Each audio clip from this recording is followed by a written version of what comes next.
Hey everyone, welcome back to Make It Happen Mondays, where we talk about sales, business, entrepreneurship, personal growth, mental health, and everything in between with guests who I truly respect and I think make a positive impact on the world around us. Now, today's conversation is with Stacey Hall. Stacey has coached thousands of entrepreneurs on how to attract sales, satisfaction, and success. She's also a TEDx presenter, social media market expert, and a best-selling author with her new book that just came out a couple of months ago called Selling from Your Comfort Zone: The Power of Alignment Marketing. Now, as I prepped for this conversation, it was evident to me that Stacey and I share a lot of the same core values and thoughts around how sales should be done, which is where we started our conversation. We discussed the difference between perceived values and actual values, and how to reverse engineer your career by starting with values first and looking for opportunities and people that align with them. We then dove into the old school mindset of sales and why it has to change, specifically around what most sales trainers tell you to do, which is get out of your comfort zone if you want to be successful. Stacey actually takes the exact opposite approach and explains why staying in your comfort zone is the key to success and happiness in sales and business. We hit on a lot of different topics, and as usual, I tried to take the idealistic view of how things should be done and balance them with the reality that most of us face. I hope you enjoy this conversation as much as I did. Let's make it happen. What's happening, Make It Happen family? Big shout out to our partners today, Gong, Vidyard, and Chili Piper. Gong's data is more than valuable. It's cornerstone in any organization looking to collect the data that's going to tell them where they can improve and where they need to spend their time making changes. Vidyard makes it easy for people to use videos anywhere. No matter whether you're sending videos in email or on social media, posting them somewhere, or sending them in a DM, Vidyard has got you covered. Our friends at Chili Piper are so much fun to be around. They make it easy for people to get on your calendar. And every sales rep has got to have this function locked in. It's one of the most important things we can do as a seller. How can I get you on my calendar easily? Chili Piper can make that happen for you. Be sure that you're checking out all these great tools. And now let's pass it over to John to find out who's joining him today. See you soon, everybody. Stacey Hall, welcome to the Make It Happen Monday podcast. How are you doing today? I am doing great, John. How are you? I'm doing fantastic. I appreciate you joining us here, and I'd love to give the audience a little background on what this discussion, because as I was prepping for this, I was looking through your book, and it's selling outside or selling from within your comfort zone, right? Yes. Yeah. Which we're going to get into. But it was funny because a lot of what you write about aligns very directly with some of the messaging that I'm out there pushing as far as values and sales done right versus the old school gross way. But just to give the audience a little bit of background and context for this conversation, could you tell everybody kind of where you're coming from and what you're up to these days? Well, as first off, I grew up in the sales world. My father was a salesperson for many, many years. Mm-hmm. And I saw the good, the bad, and most of the ugly, through him as I got older and older. But I grew up listening to the tapes, literally the cassette tapes, yeah. And the promotion, and how I always tell everybody. Say that again? What did he sell, by the way, just out of curiosity? Oh, he sold everything from, I'm not going to say the name, we'll call it copiers, to educational institutions. Okay, cool. Okay, my background is Xerox. He stayed with companies for a pretty long time. He didn't jump around, because people didn't do that back then. But he really never wanted to be in sales. He was a geologist, and there just weren't any jobs for geologists that required him to be able to stay home and all that. Otherwise, he'd be traveling all the time. So he went into sales because everybody told him he was good with people. And that is a very typical thing that people do. Everybody says, you're good with people. You should go into sales. Go sell something. You'd be good at it. Or people think to themselves, I love people. I love helping people. I want to go help people with these products that have helped me. And they go in with this passion. Right, John? And then they're introduced to sales training, not relationship training or encouragement. I would even I don't think you really need to be trained in how to make friends. We've all learned how to make friends by the time we're adults, right? But sales training is training to stop being the human being we are and to become uniform. not just wearing a uniform, but very consistent, able to be predictable, which is what companies want. They want things to be predictable. And so for all these decades, as you well know, people have been taught, first, here's how you need to overcome objections. Well, why do I even need to think about somebody saying no to me? Can't I just start preparing my way of selling and building relationship in a way that people are going to want to say yes to me? Like, wouldn't that be more, supportive? And then they're taught how to do scripts. Because again, very predictable for a company to manage. It's all about being able to manage the person, not making them more successful. And by the time we go through that training, it's amazing that anybody can actually be successful at all, being put into this cocoon that I say, or this prison, and not able to step out of it until they tell you, and here's the kicker. And then they tell you to get out of your comfort zone, right? So in order to be successful with dealing with objections, in order to be successful in delivering a script, you have to get out of the part that makes you and comfortable. And so you're always in this place of trying to become comfortable with the uncomfortable. So I'll stop there. Now that's the premise. Yeah. Okay, perfect. And because I'm curious about this. I mean, I definitely have some thoughts about and questions about that comfort zone. Let me start with this question. With the comfort zone, and you talk about this elastic band effect, right? And stretching from your comfort zone, not necessarily getting out of it. Right. Do you think that people who have a larger comfort zone that is willing to stretch out further and not get outside, but are kind of more risk takers, if you will, tend to be more successful than people who have a smaller rubber band comfort zone? It's a great question. No one has ever asked me that question. That is a great question. And I'm going to say no. I think the people who are risk takers are the people who would tell me, you do have to get out of your comfort zone. Because there's a certain percentage of the world's population that are risk takers by nature. That's a core value for them. And they will go do what is not comfortable. The vast majority of people have spent a lifetime developing their gifts, their skills, their talents, right? That's what we're taught to do, the things that we are naturally good at. Well, if you're coming from that place, you just do more of it. It's not really stretching in ways that are uncomfortable. It's simply doing more of what you enjoy to do. So specifically, in sales, it would be if you enjoy talking to a certain kind of person, you want to do more of that. You want to talk to more of those kinds of people. So then you're going to go choose a product that's going to be of interest to more of those people, as opposed to choosing a product and then trying to figure out if you can get along or you like the people who need that product. With that, and because you brought it up, core values, and I think obviously this is a large premise for this discussion in the book, and also what I believe in. I believe strongly that core values dictate everything, right? Simon Sinek's why, and then your core values, and then that ends up being your decision stack, so that you marry up everything up to it. The problem, though, is that, or the question I have is, I think I was introduced to core values as a definitive thing back when I was probably 23 years old, when I read Think and Grow Rich, and somewhere in there it said, so I kind of wrote down my 12 guiding principles, and it really helped me. And then just recently, I went through reset my core values to make sure I reprioritized what was important in my life now versus what was. But it's interesting to me that when I talk to people, sales reps, or anybody for that matter, about and ask them, what are your core values? They have a hard time articulating them. They have a hard time really understanding what they are.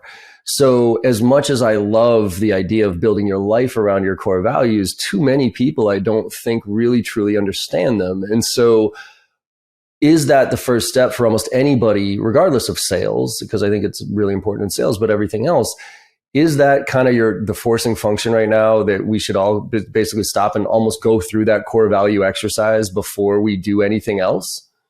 Well, I would say yes. And that's why I made it the first part of the book. And here's the thing. Baby boomers, like myself, were not encouraged. I mean, so we were taught morals, right? Yep. We were taught rules. We weren't taught core values, which is not either one of those things. No. It's easier to follow rules. It's easier to have morals if you know your core values. So for a lot of folks who are older, when they look at that exercise, they go, oh, that's what you're talking about. And so once somebody gives them a suggestion of a core value could be integrity or honesty or adventureness could be a core value, right? When you show them a list, oh, that's what you mean. It's very easy.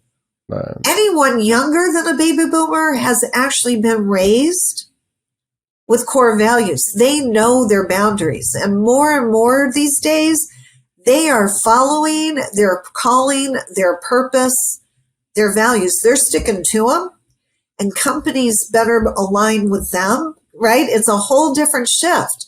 If they're not working for a company that is aligned with them, they're out of there and they're going to find ones that are.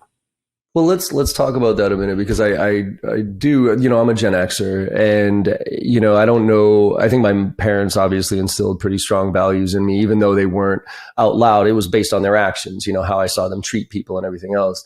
And you have millennials and Gen Zs now coming into the workforce. And I agree with you, they're much more purpose driven.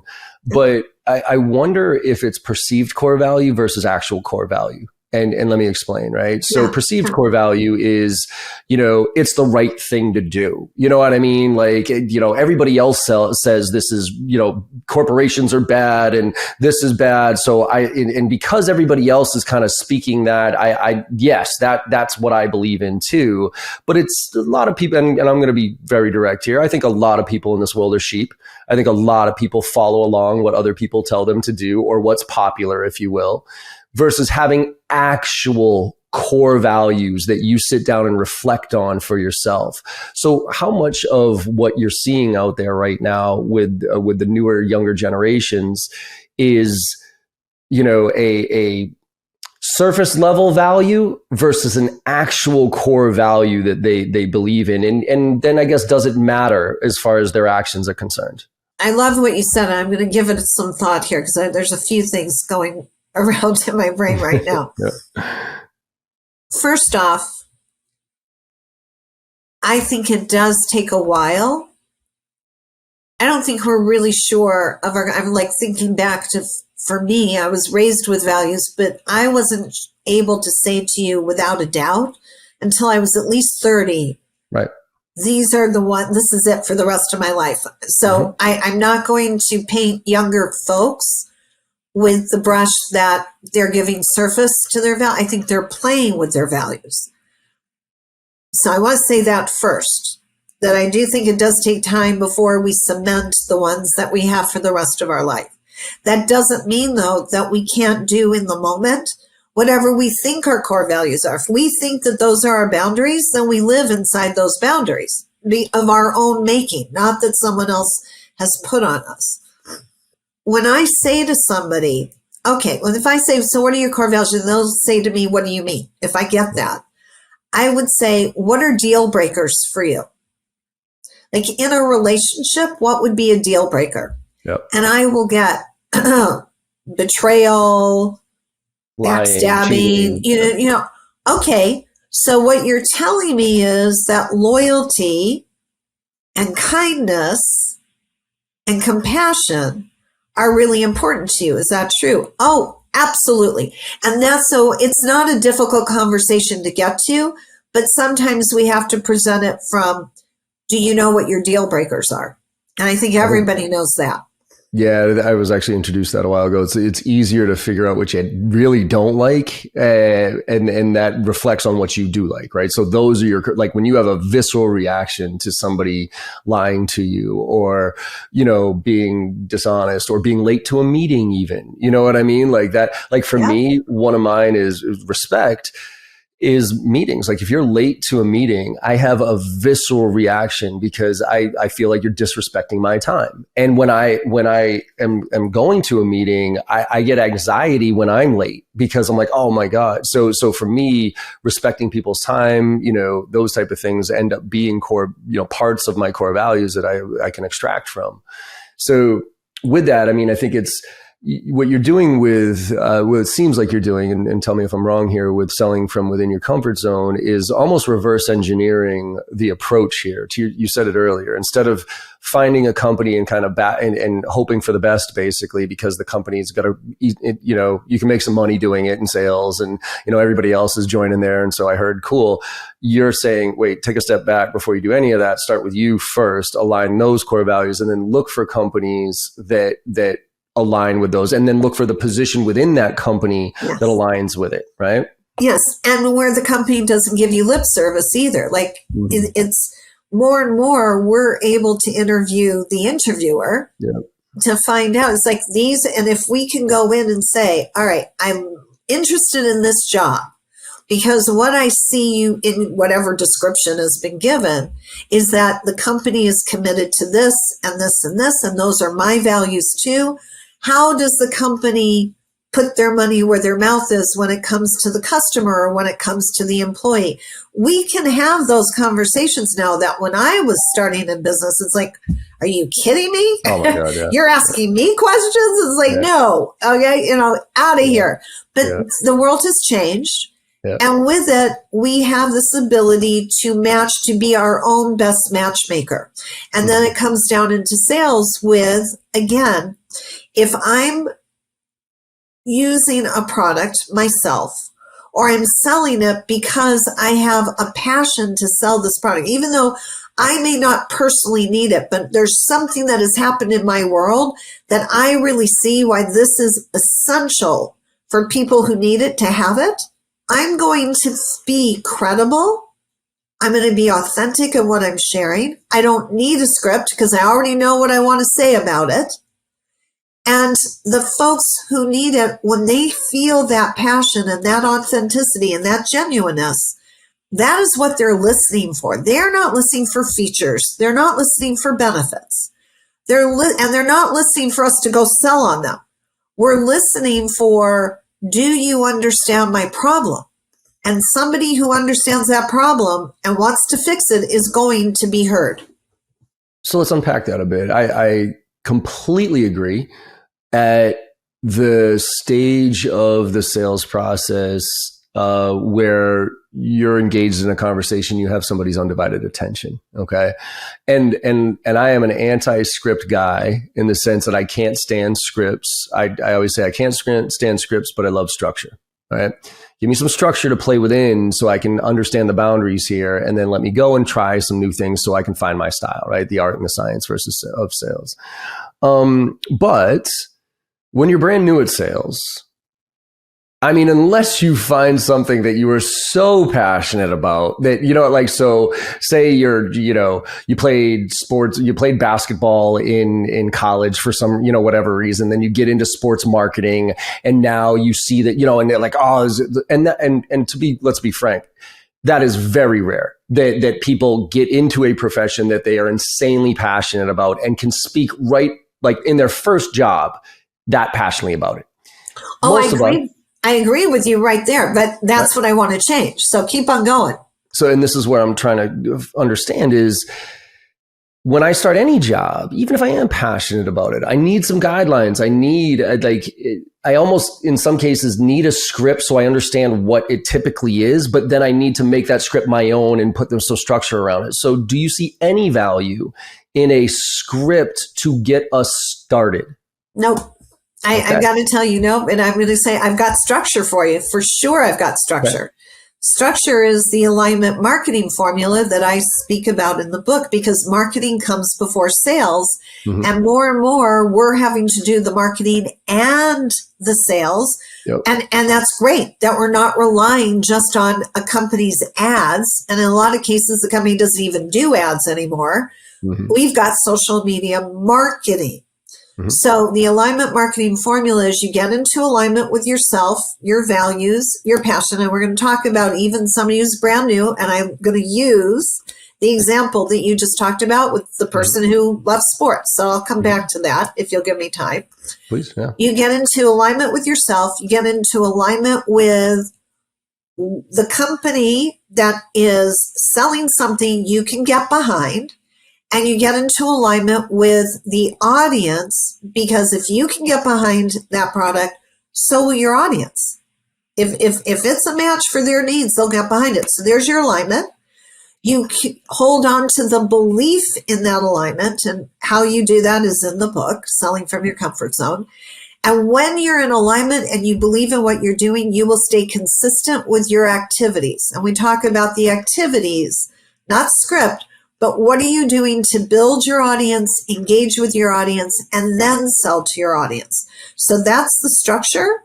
You follow that, you will have sales, satisfaction, and success. But it starts with alignment. So is there time to talk about what you, okay.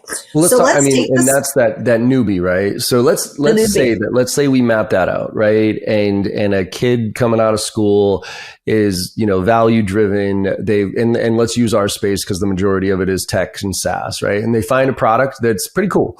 Like it's, I don't know, DocuSign, Salesforce, sales. See, you're going product first, and I'm saying we go passion first. So what I'm saying is they've already looked at their values. They've aligned with the company. They know that the product makes a difference. Okay.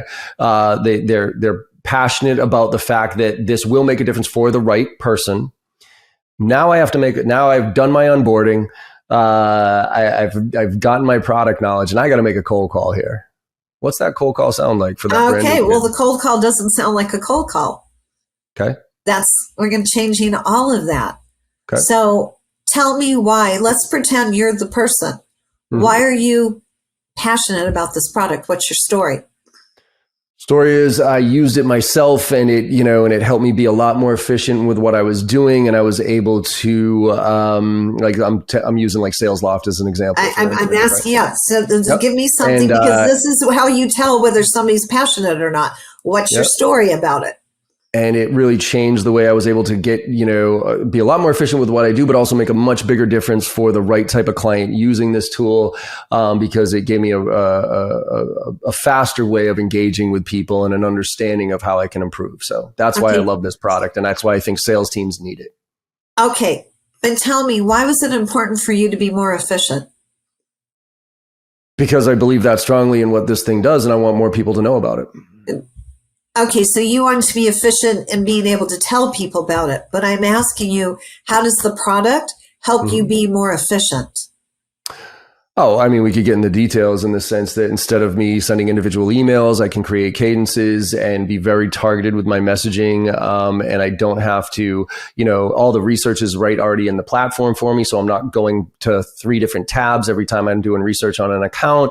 And from a forecast accuracy standpoint, I now have insights into why deals are or are not closing when before I was in the dark. So that's why I really think this is more people need to know about this tool. And I hear that. So for all of that efficiency, what does that get you?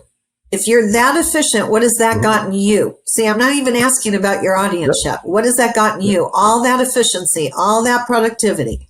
I mean, A, I get to make a bigger difference for more people. B, obviously I hit my quota faster, put more money in my pocket, got more opportunities for my wife and my family and those type of things. Now we're getting it. Now we're okay. Yes.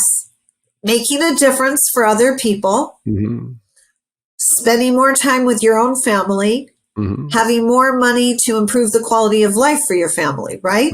Yep. Okay. Now I'm hearing your passions and why this product is so important to you. So now you know the kind of person, not just who you already probably know the job title of the person that you're, Persona, the company's ICP, figured that out.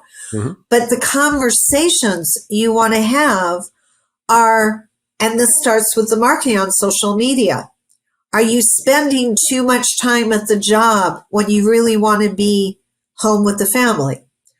Would you like to be able to triple your productivity in the same amount of time? Do you see, these are the marketing questions you would start putting out there. And people, if you're putting it where your likely ideal audience is, they're going to respond to you and say yes. Yep. They're going to say, what is it? Tell me about that.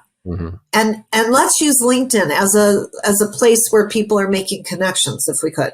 Sure. I'm tired of seeing connection requests come with, I think we could do something together. I would love to know more about what you do.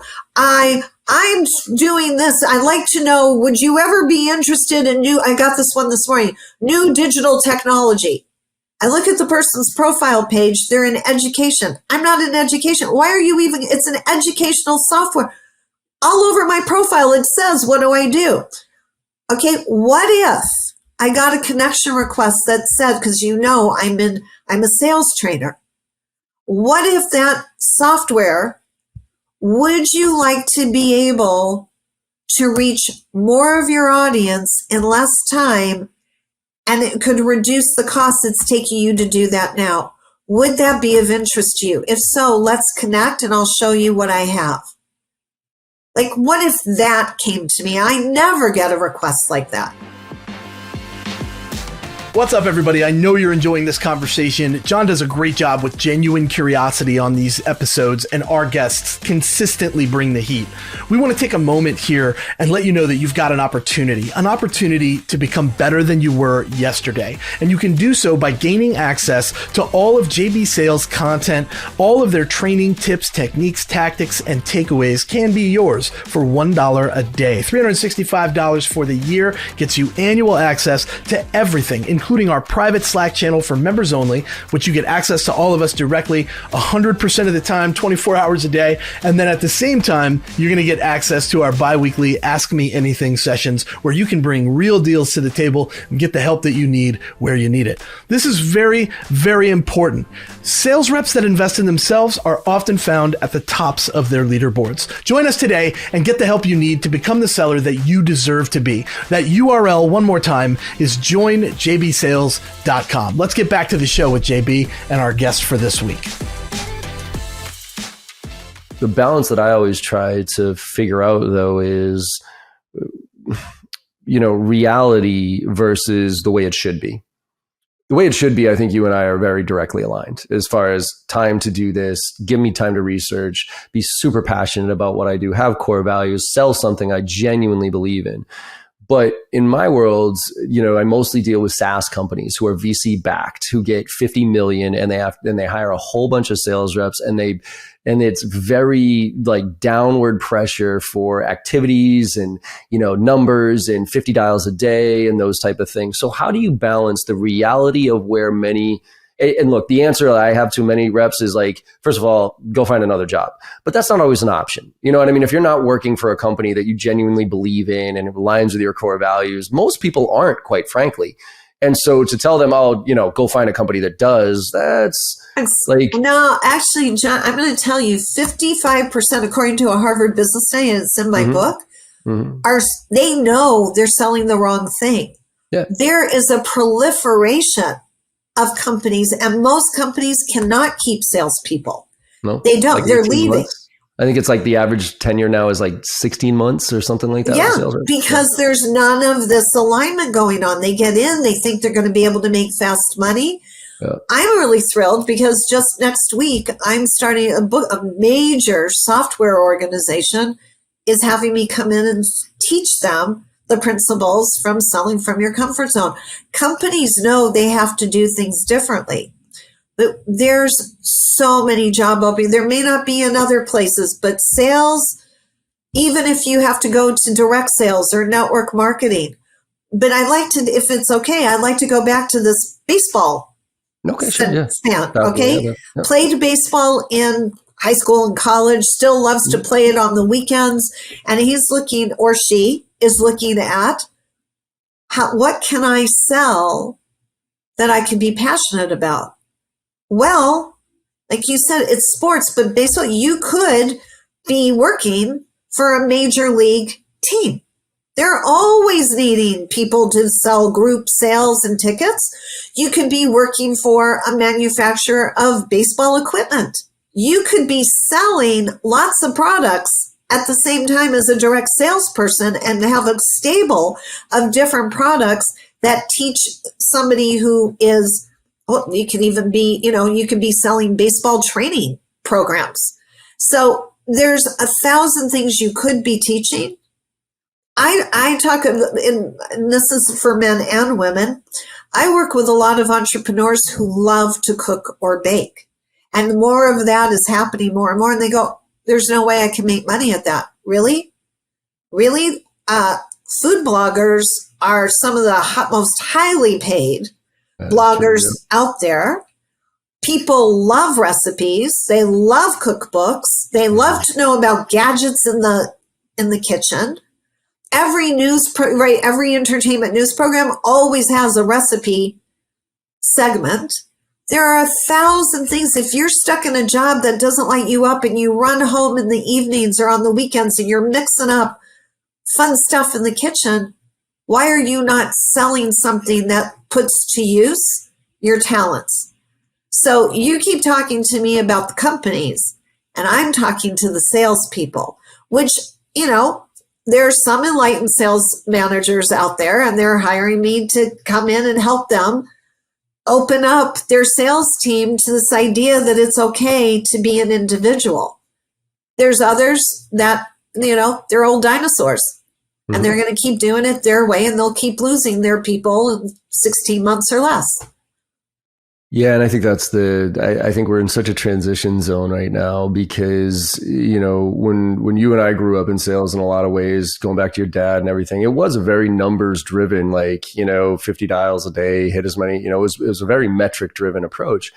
I think everybody fundamentally understands right now that quality is the answer, right? Personalization and tailored. I mean, we're seeing it in the B2C space all day long. It's funny about how people get annoyed at their iPhone for giving up ads based on things that they're talking about. I personally love it.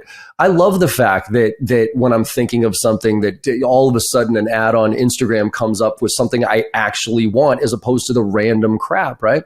Yeah. So I think we all fundamentally understand that quality is the issue. We all are yearning for it.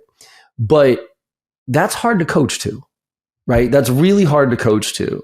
What's easy to coach to is numbers, right? And I'm talking about the lazy management style of people like, Gen Xers and above to say, I get it. I want to coach, but I'm being held to a number. I got to manage the forecast here and I got to do my coaching, but I don't have time for coaching. So what's easy? How many dials did you make today? Did you make 50 dials today? You didn't? Okay. Well, now you're on PIP. So it's a lazy approach. Yeah. We're in a transition, and I think we're seeing the breaking point with the options. Like you said, I mean, there is now the amount of options that are out there for kids to make money right now is bananas. So do you think it's just going to continue to evolve and push out those bad habits? Or do you think that those bad habits and those bad players are always going to have a major space in this industry? I don't think so. And I'm speaking about my generation. We're getting older. We're leaving. I mean, I have no plans to go anywhere. But at a certain point, they're going to retire. They're going to die off. And what is happening in the world, there will be less of this focus. I mean, numbers, of course. I don't want to say I'm not a hippy dippy person. Yeah. A business is meant to make money. Mm-hmm. But in the sales arena, for years, what has been encouraged is the new blood coming in, the new customers. That gets incentivized. Very rarely does a company ever incentivize how long you're keeping the customer. If there was an incentive for that, to build relationships and you keep this customer over a long period of time, not only would you make the customer happy, because they're working with the same person that they've built a relationship with over time, but you'll also keep the employee longer because they're being incentivized for staying longer. So there are numbers that we can use for success. It isn't all about how many calls did you make today. It's about Who did you have conversations with?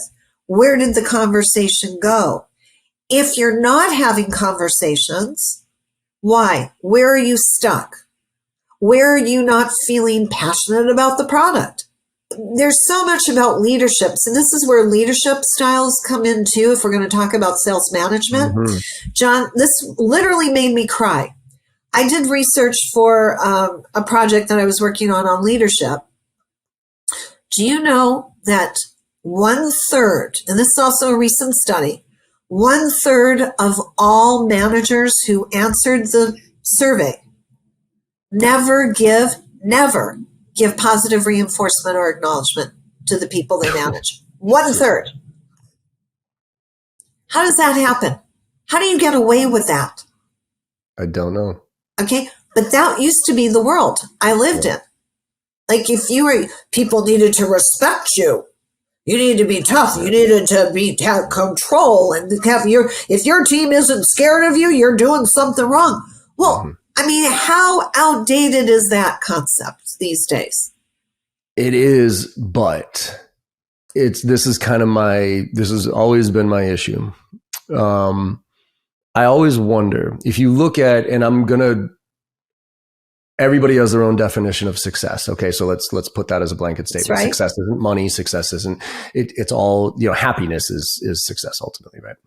But if we look at the top of the top, right, as far as money makers in the world, the most quote unquote perceived successful people in the world, most of them are raging assholes, like raging assholes. Okay. Like Steve Jobs changed the world, raging asshole, right? Elon Musk, I've heard stories about him, Larry Ellison. So, I mean, there are some people out there I look at like Mark Benioff and those people, but now let's bring it down to kind of our world here. I am fighting the fight of trying to sales done right as our why and trying to elevate the profession for all the right reasons. Okay. But yet I see, Jordan, Wolf of Wall Street and Grant Cardone, who are literally and figuratively 10x as popular as I am.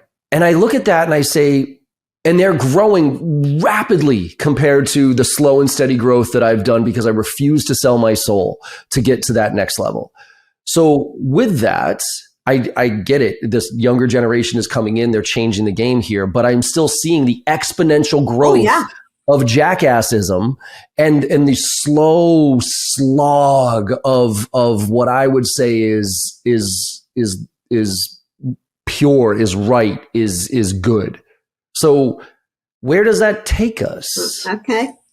Well, I keep hearing slow and steady wins the race. That said, some of us want success faster. So I'm not going to speak to any one sales guru. I put those names because I pick fights for those people, but that's my own thing. So, but I'm not defending those styles. Let's put it that way at all. Mm-hmm. And there's many more I could add to the list. I know. Me too.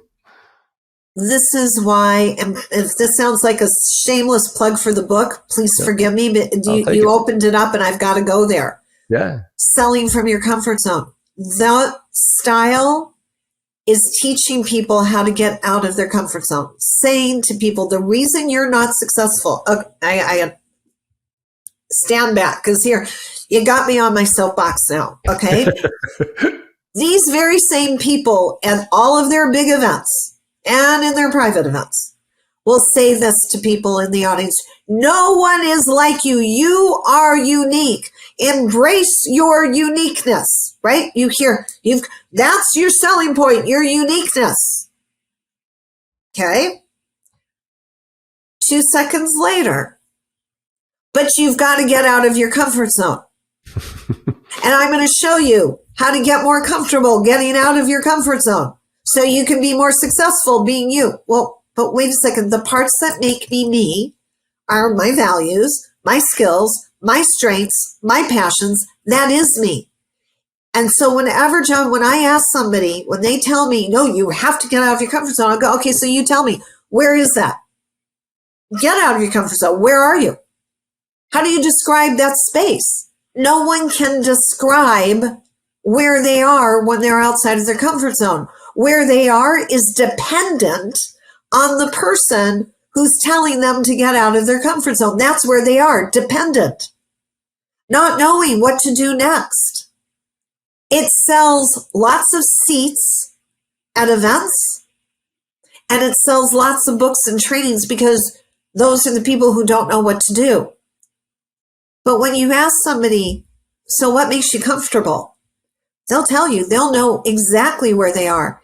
And that's when I say, and what if you were able to expand that and still be successful? What everybody says to me is, show me. If you can show me, I want that.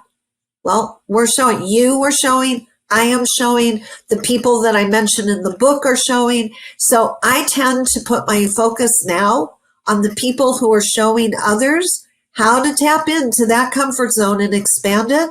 And I have a lot less attention on those people because at a certain point, when they're still trying to get out of their comfort zone and not making sales, they'll look for a different way.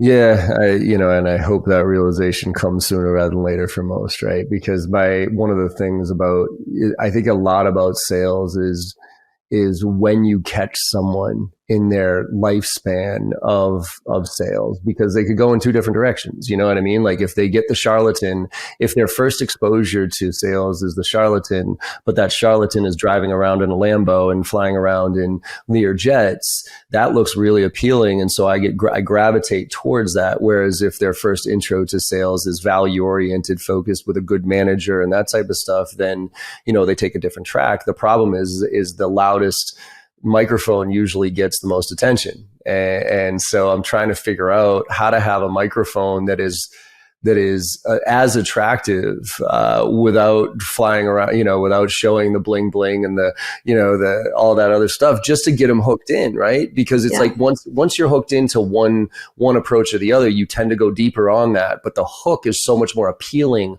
on the other side because it's much more short term. It's much more, in the world where we are as far as the Instagram lifestyle and everybody looks perfect on Instagram, that is short-term more appealing than the slow and steady growth, work at it, earn it, and you'll live a really, healthy and valued lifestyle.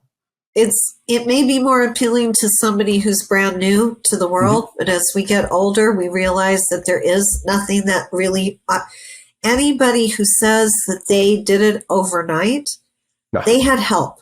They're just not telling you the help that they got. They either already had money or they had people who had money, whatever it is, or they are renting that stuff. They're not actually buying it. But that said, I understand where you're at, and it would be nice to be flashy. I'm going to say there are a few ways to speak to people that make them want to pay attention to us. One is if we can help them be more successful in business. Another is if we can help them be more attractive or more popular in some way. If we can help them understand themselves better, or if we can help them make money faster. And what these other folks are doing is they know that's the psychology. They're tapping into it without any real support. The rest of us who want to do it in a valid way, a credible way, we just, same thing. Well, what is it we're selling, product or service, that helps people do one of those four things? And if we say that and we are credible, we are trustworthy, we are passionate, we are genuine, we are authentic, now the playing field is first level because we're offering the same. We're just saying, but we're going to help you do it your way. Not having to be dependent on doing it someone else's way that doesn't come naturally to you. And John, this is how I built a business. So I'm very happy with my business. It's growing all the time. And I'm sure you are too. And that's all I want to say is just focus on that. And if the others, I know. It just is what it is. Trust me. I'm very happy with how long it's taken me to get to where I am. Do I wish I maybe could have gotten here a little bit quicker? Sure. But I don't think I'd appreciate it nearly as much if I did. And the learning lessons along the way. Again, for me, it's kind of the thing I say to my daughter all the time. She's 12. And even since she was a little girl, everybody always asks the question, hey, what do you want to be when you grow up? Right. Yeah. And I told her there's only one answer to that question. There's literally one answer to that question. And the answer is happy. Yeah. That's what you want to be when you grow up. That's right. And so whatever happiness means to you, and I think that goes back to the core values conversation, which is like, you really have to understand what happiness means to you. And if that's monetary things, if that's owning certain things, okay, maybe that's a little bit of a shallow happiness and you might not understand it. But look, they say money doesn't buy happiness. That's correct in a lot of ways, but it sure as hell gets rid of unhappiness. So there's part of it to that.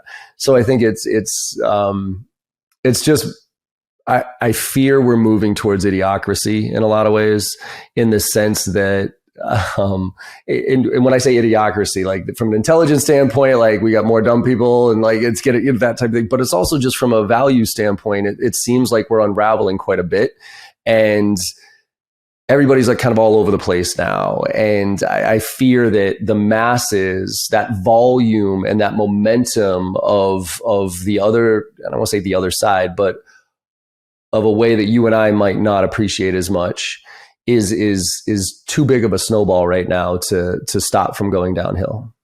And it may be that there's a lot of people who feel the way you and I do. Yeah. And they're looking for the folks who feel the way we do. Mm-hmm. And when we can validate their feelings and let them know that we know the way they feel and we've been able to be successful, then we're focusing on our ideal audience. They're finding their ideal trainers, and we can let those other folks do that. So I always say, please, each person does what they're supposed to do. For me, what I focus on is what I get more of. So I am not focusing on, I'm aware they're there. Believe me, I'm aware they're there. They want made sure that we all know they're there. Oh yeah, I am not focusing on it. I'm focusing on who am I supposed to serve and showing up every day to do that. Yeah, I agree. I'm sure you're familiar with Simon Sinek, right? Yeah. Yeah, absolutely. his when I read about his infinite game approach, it resonated at every level with me, because the concept of the finite game versus the infinite game. The finite game is I'm trying to beat you. You and I. There's a game. There's baseball, basketball, whatever it is. There's a beginning and an end. There's rules, and I'm a winner. You're a loser, type of thing. Whereas the infinite game, you're just trying to stay in the game. And that's always been my approach. It's funny because people always ask me about my competition, and I'm like, I don't know.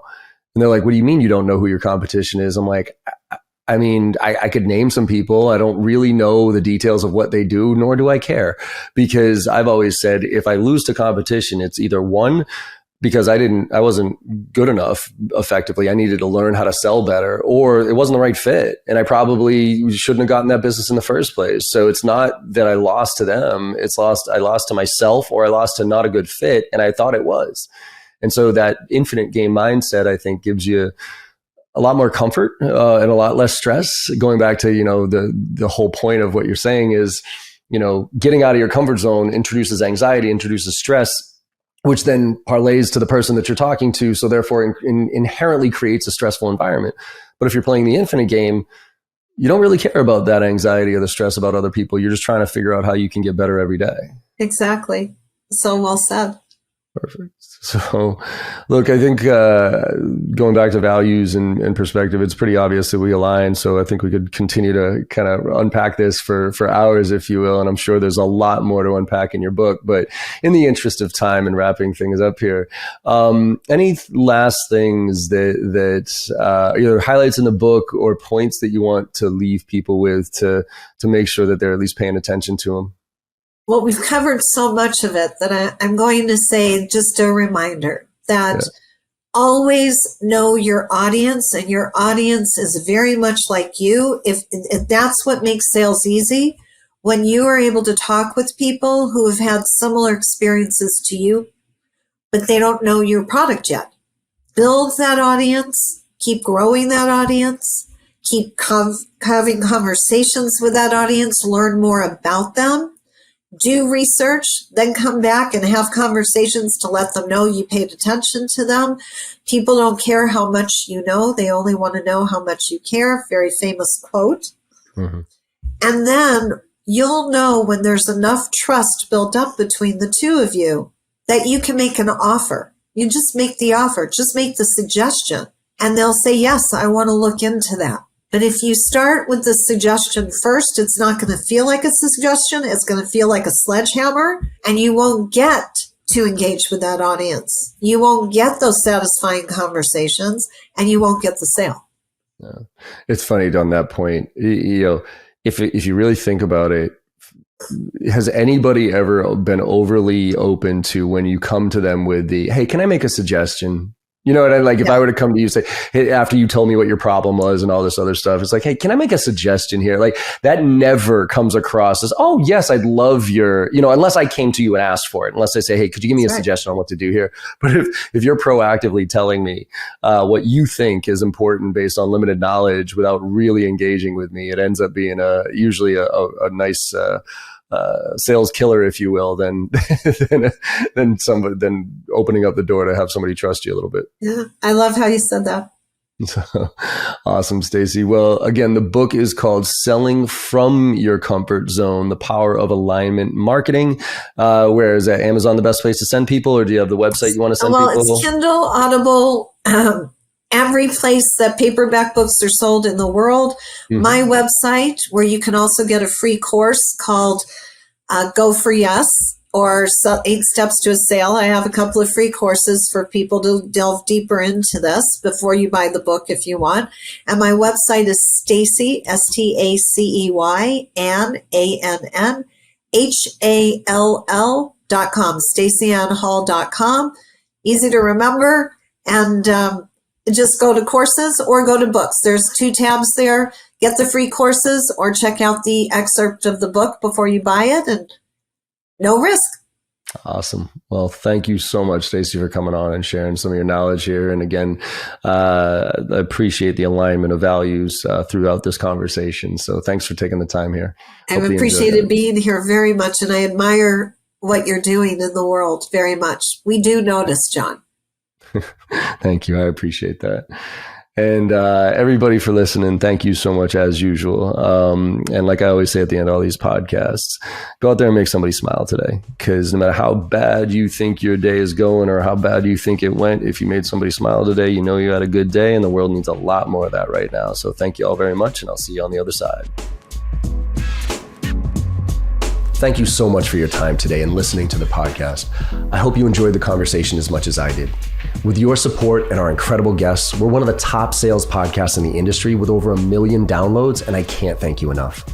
To keep the momentum going, if you could go to your favorite podcast platform and leave us a 5-star review, I would greatly appreciate it.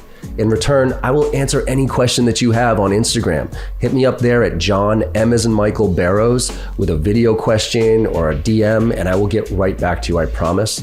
And last but not least, if you're looking for training, I'm adjusting my training approach this year, and I'm actually going to be delivering training to the masses. I'll be delivering live training the first and second week of every single month with our 2 marquee courses, Filling the Funnel and Driving to Close, to anybody who wants to join. And it includes membership in our on-demand platform with weekly AMAs.